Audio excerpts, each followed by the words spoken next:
Alright, should be a sort of short video, maybe less than half an hour, hopefully, because I was thinking I'd do a physics room tonight. And, so, yeah, I've got half an hour till midnight.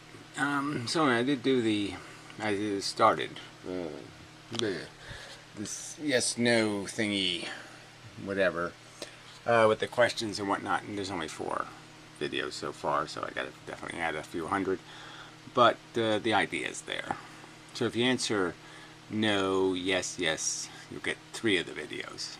And if the first answer is yes, you'll get 1 of the response videos, but that's all that's on there.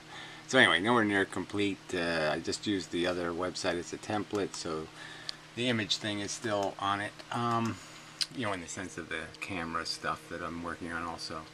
So, but it should be kind of, it should work, basically. It should. So, you can try that. Anyway, so link below to the whatever it is. Anyway, so I thought I would do some of this Hafladay Anticontavad combo. And the key word here is addiction, a word that Anticontavad won't really deal with. It's probably too derogatory for him in the sense that it doesn't glorify his ambition and his sense of needing to complete, you know, all these things that we do, this will to live, or what does he call it, you know, will to power stuff, whatever. But yeah, these are just, it's just the nature of addiction, is you just feel like, well, one more cigarette, one more piece of candy, one more, you know, it's the nature of our psychology, and that's all we do. We live because we're addicted to the game of maintaining your comfort, trying to get to a place that's good, to splendor in the grass, to even just comfort in the grass, even just comfy chair, even, but yes, that's what we're trying to get rid of our irritations. We're scratching the itches, and the itches are manifestations. You know, they're not obvious like the mosquito bite. They're psychological itches, but he would never concede that that's all it is. That's the only thing keeping us playing, is addiction. The matador is addicted to the stupid beat the bull game, and they'll pay the price of getting gored for what? The glory of what? Being an asshole. That's all we're doing. Life. That famous scene, I want more life. Fucker. So anyway, so they're talking about the Blade Runner movie, which I didn't find all that interesting. Had some great moments in it, though, of course. Rutger Hauer guy, excellent. The chick doing the cartwheely thing or something, right? Very good. But they were just kind of assholes. So this was another example where the synthetic life was asshole, and then the one synthetic life wasn't an asshole, but now she was compulsively, she was chronically depressed, in the sense she's realizing that everything she thought she wasn't, that all her memories are lies, and she's got to go through the rest of her life with that. And they're doing it in Dismatopia, driving, you know, all you get is this driving into the sunset scene at the end. There's no happily ever after. She could stop working at any moment, just keel over. You know, it's like that movie with Clint Eastwood and what's his name, and you know, in the end the guy dies in the car. It's just, you know, you didn't win. You got the money, but you didn't win. Again, that's a biased point of view, but yes, we should just concede that it's a biased point of view, that we talk out of our twitchy anuses, whatever twitches us, our subjectivity, our you know, what game we've been taught to play, how aggressively we're playing it, how much we're doing our what's that famous had the pretty daughters, granddaughters, the writer guy, how the West was won, or whatever it is. War and Peace, whatever the fuck it was. Anyway, I hate that about you get a little old, all this stuff starts, it's less tangible. You can't just reach out and grab stuff the way you used to be able to, brain-wise. Serious liability. By the same token, it's a fascinating view into perhaps the future, where we're genetically engineering consciousness and creating humans and this sort. Like I said, none of that stuff. Perhaps the future, like as if humanity had any intention of being civilized, we're rapidly becoming less civilized by the very impulses you're indulging in: reckless child production, idiocracy on the way. There's not going to be some kind of progressive, sensible migration, into a more beautiful civilization. Just, we don't have that written. You have to build that kind of a building with engineers and stuff. We're not engineering that. We're engineering a slum. That's what we're building. Ignorance wins. Ignorance reproduces. Bad idea. The thing. And people say, well, is that really worth it? Well, per the Matrix, we may have already done that a few zillion times, and we just. Per the Matrix, we might have done that already a few zillion times. So who cares? This idiotic argument. Where does that come from? There's absolutely no evidence that this has been done before. No evidence that we've relived human civilization over and over again. There's every bit of evidence that we're a very short-lived species on this planet compared to the planet and compared to all the other biological life forms, and that we're rapidly turning it into a shithole, and we'll make it unsurvivable through many of our through the fact that we're not paying any attention to the fact that you have to actually drive the bus for it to stay on a road. It won't stay on the road. It'll drive over a cliff. Unless you're driving. Somebody has to drive. And we don't want to do that rationally. We'll let Google do it for us. Not a good idea. Keep recycling ourselves through different virtual realities, right? So what difference does it make if we're just... Yes, what difference does it make whether we're living in squalor or not? See, well, again, this idea that it doesn't make a difference, it does, of course, make a difference. And if I had a pile of shit and I double the pile of shit, it makes a difference. It's twice as much shit. So this whole argument that doesn't make a difference, yes, it does make a difference. You can make problems worse. You can do things badly. There's right and wrong answers. This pretending that it all doesn't matter because it's all happening the wrong way anyway. No, it's not happening the wrong way anyway. We have to do it the wrong way for it to happen the wrong way. That's the way it works. Really. It's creating more and more consciousness when consciousness itself is the ultimate aim, and if we do it, we do it. Who cares how we do it? Yeah, there you go. Who cares if there's victims? Who cares? Torture, smirture. Who cares? Rational people care. Irrational, crazy people don't care. Yeah. I think that's a piece of truth you could paint on a rock. Again, I'm not saying I agree with this. I'm just saying that's just... Oh, yeah, I'm just saying that you're just saying this shit to do what? You don't agree with it, but you say it for some other reason, like what?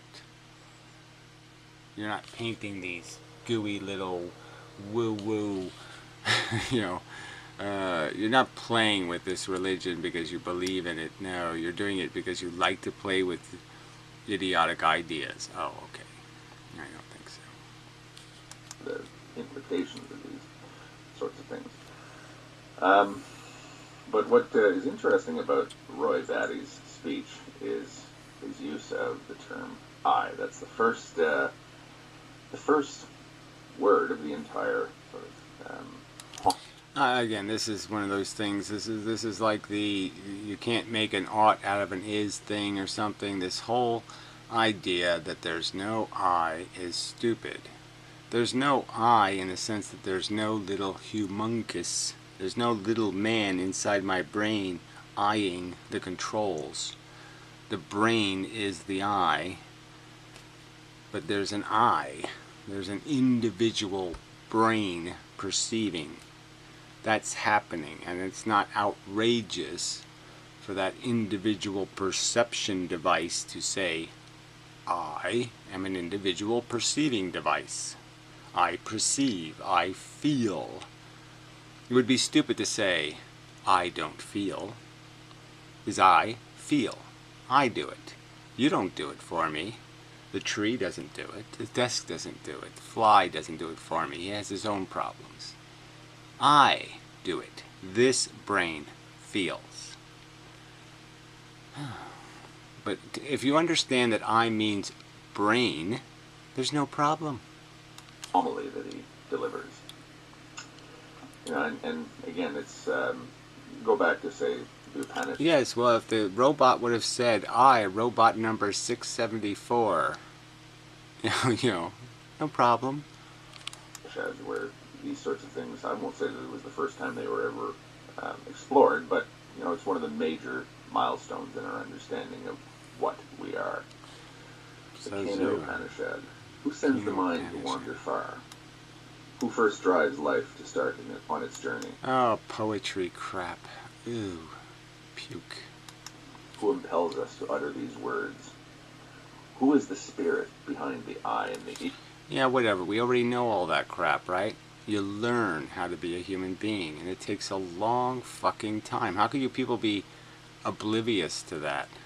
You start off really, really dumb, right? Can you go back? You can see the little ones now, right? Do you understand you were one of those little ones?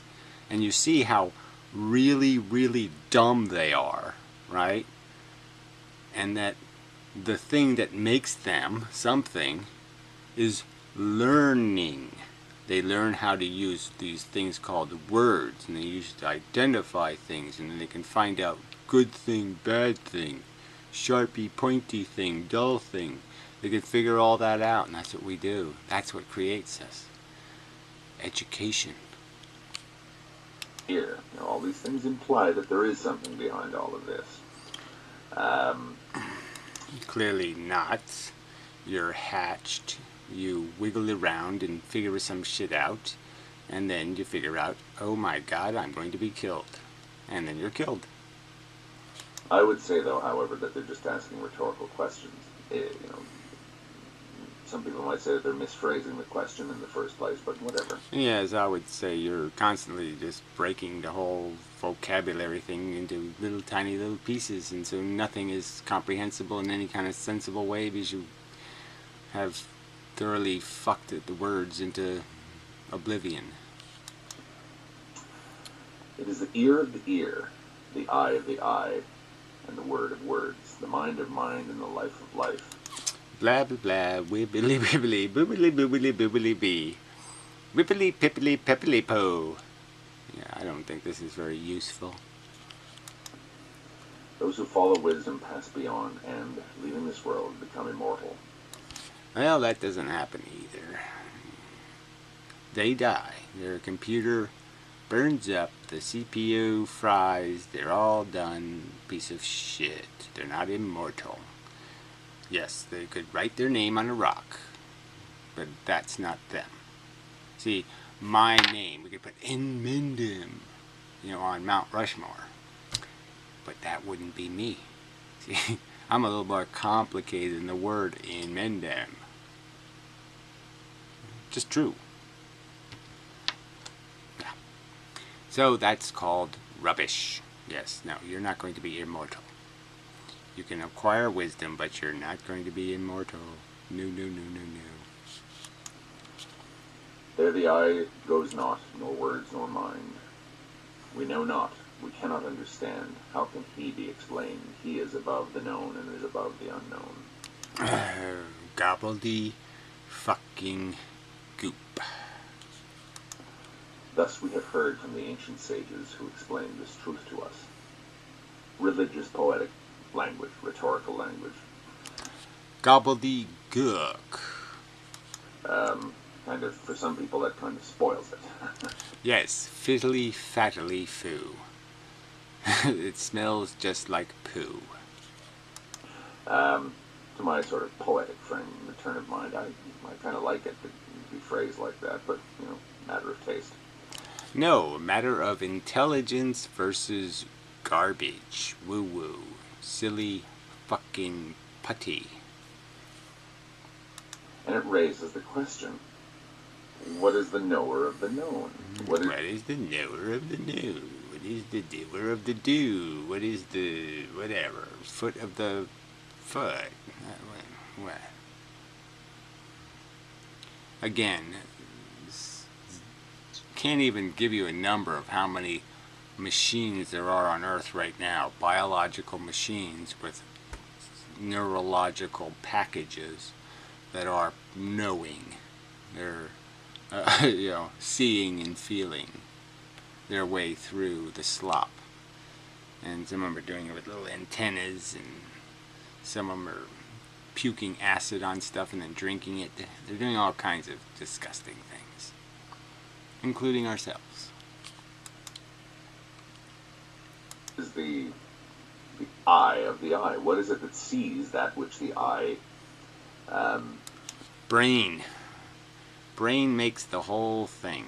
Okay, brain makes the theater, it makes the stage, makes the screen, makes the chair you're in, makes the comfortable air conditioning, makes the whole damn thing, and then it makes you, and then sits you in the chair, ties you up, throws you in there and says, watch this. Watch yourself live. That's all you do. You just sit here and watch your brain. Well, that's all you're doing. The conscious part. It's just having it happen. It doesn't get to make anything happen. The theater's doing that. The theater's running the projector, your brain. The eye allows to be seen.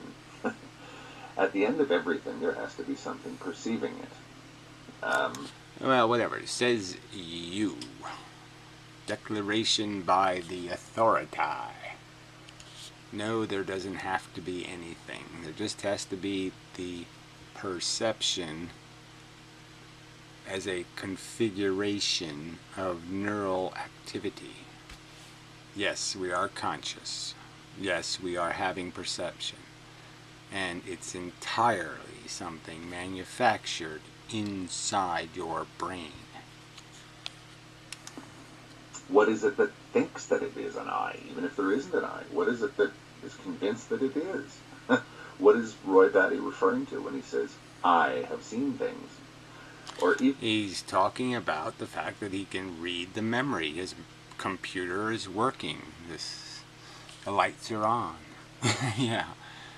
So again, you want to turn it into a mystery, okay. You want to be somehow intellectually prevented from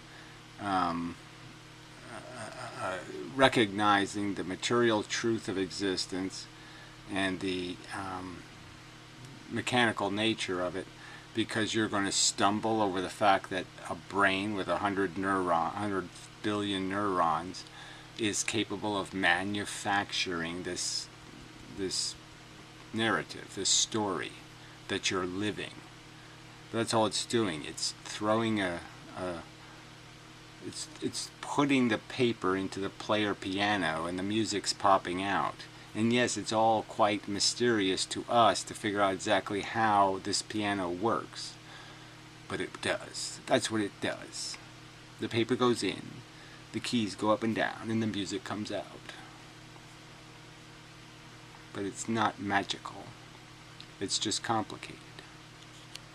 But it's not magically delicious. It's not super splendidly mysterious. It's just a function. And the question is it a cost-effective function? even if he's making a mistake and there is no I, fine. What is it that's making that error? What is it? Well, again, there's no I, it still doesn't work. There's no brain. No, there is a brain. He's a brain. Without the brain, there's nothing. Without the computer, there's no stuff on the hard drive. There's no stored memories. There's no individual thing doing an individual thing. it needs the pieces. The pieces are what it is. But it's not magic. It's just wheels, motor, steering wheel, gas pedal, gas tank. Put those little pieces together and you have car. Interesting, fascinating. You can even have cars that fly. But not magic. That is making the fundamental error of assuming that it exists as an identity. Well, again, I don't know how you exist as something other than. So, I don't know what that means. I exist as a non-identity. I mean, everything has an identity. This is a piece of pink plastic. This is a pill bottle. I mean, this is a battery. They're all identifiable, and they all have particular function to them. I think that qualifies as a thing. Something is on the receiving end of all of these things.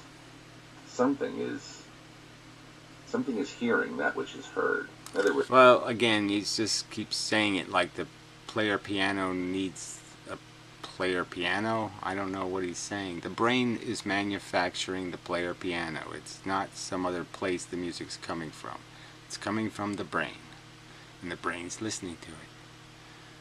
The brain makes the screen, and then it makes your perception of it. it's all this stuff goes into my ear, translates into electrical impulses that are fed into my brain, and it creates a qualia to that which experiences qualia. A sensation. So, yes, exactly. Value sensations, positive and negative, repulsive, attractive. Yes, and we understand why we have those sensations is because they work as behavioral instruments of behavior. They're conducive to behavior that will make you play the survivor game more successfully. So we know why it exists. We know why, logically, our brain needs to create something called value, because you can't learn otherwise. Because it needs a mechanism not only to make you hungry for it, not only to make it necessary, it has to motivate. And yes, so it creates the whip. Or the vulnerable flesh, however you want to look at it. Soft flesh or pointy whip. Point is, it creates the opportunity to cause a negative, and therefore the need for you to fix it. The motivation to fix it, more precisely. Alright, well, we can do a little tiny bit more, and then I have to get going. I guess that's what I would call the I, is that which has experiences. Bravo. Good enough. Now, if you just stick with that and not make it magical, then we're done. What is Roy Batty talking about? You can say that he's making an error. Okay, he's misidentifying something. What is he misidentifying something for? Maybe Roy Batty, as Roy Batty brain, doesn't necessarily exist, or at least only his brain exists and creates this illusion called consciousness, or identity, or whatever. Right, now you're getting it. That's right, that's all that's happening. Brain exists, brain creates identity. Yes, very good. Okay, what is the subject of illusion? Of the illusion? What is it that's being fooled? What is it? It's not being fooled. I don't know what you mean by it was fooled somehow. But the point is the motivating device is motivating things to strive to this thing called success, and that programming in the native world would be very conducive to consumption and reproduction, fighting for your genetic code's dominance, and that's the game we were designed to play. We're playing a modified version of that in something called civilization, so yes, we play for more abstract representations of success. That's, you end up in infinite regression when you start doing this, and I don't see how you do that at all. I don't feel infinitely regressed at all. I feel as though I landed on Earth, acquired knowledge of the asshole, and said, oh fuck. There's a lot of that, isn't there? Shit. That's not good. The end. My narrative. Anyway, maybe I'll finish this in some other video. But I must go and do some of the other things I must do. So, till the next time and such.